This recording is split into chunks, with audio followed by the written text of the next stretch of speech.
Kiir sacked longtime Press Secretary Ateny Wek.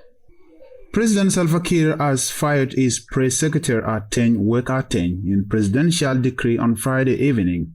The South Sudanese President SalvaKiir Mayardit fired Press Secretary Ateny Wek. No reason was provided for his dismissal and no immediate replacement has been appointed.